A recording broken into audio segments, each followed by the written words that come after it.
Bellac, ça se situe entre Poitiers, Limoges, vous visez le milieu et vous y êtes. On a eu l'initiative de créer une fresque sur les métiers qui sont représentés dans notre établissement et la transmission du savoir.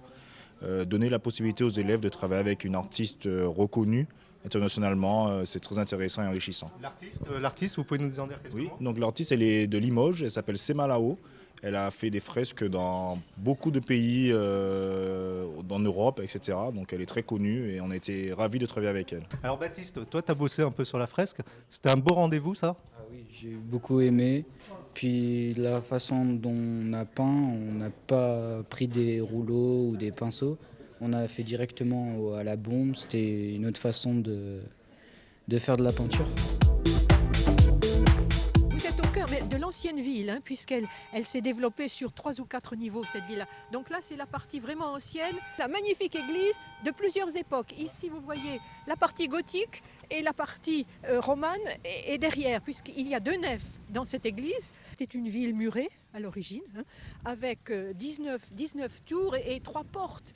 Et au-dessous, se sont développées au bord du Vincou les activités extraordinaires pour aujourd'hui, quand on se rappelle l'histoire, ce sont les tanneries. Les tanneries, les moulins.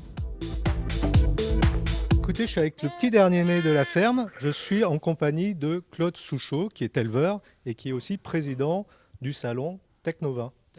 Tout à fait. Alors c'est le petit dernier. Bonjour à vous, chers Je vais le poser. téléspectateurs. Je vais le poser. Attention, va voir ta mère, va voir ta mère. Oh ben, Techovin, c'est le salon professionnel de l'élevage ovin national, donc qui va fêter ses 20 ans. C'est pas un salon dédié au grand public, bien que le grand public y soit bien sûr le bienvenu, mais c'est un salon professionnel qui réunit tous les éleveurs de la France entière, toutes les filières de la France entière, et ça nous permet justement aussi, bien sûr, hein, quand on est en Nouvelle-Aquitaine, de mettre en avant notre filière à nous, qui est la meilleure, comme chacun sait. Enfin bon, je dis ça régulièrement, mais j'ai un peu d'humour, mais vous savez, il faut que les gens le sachent, c'est que les signes officiels de qualité en Nouvelle-Aquitaine, on représente à nous seuls 50% des agneaux vendus en France sous signe officiel de qualité. Bonjour Pierrette. Bonjour.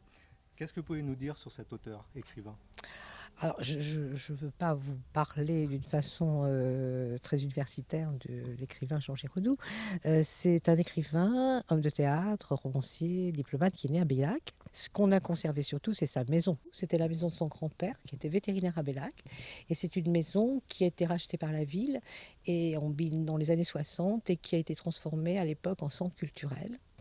Scène conventionnée de Bellac. Bonjour Catherine, vous êtes directrice artistique du festival et du théâtre à l'année. Qu'est-ce que vous pouvez m'en dire? Alors, le théâtre du Cloître existe dans sa forme et en utilisant ce bâtiment depuis 2002. Il reçoit l'influence positive de Jean Giraudoux, mais c'est vrai qu'on joue peu de Giraudoux parce qu'il est peu monté actuellement. Et actuellement, on a, nous, une grosse partie de la programmation qui est consacrée au théâtre d'objets à la marionnette, et puis également de la musique, du cirque, de la danse. Voilà. On essaye d'être au maximum pluridisciplinaire.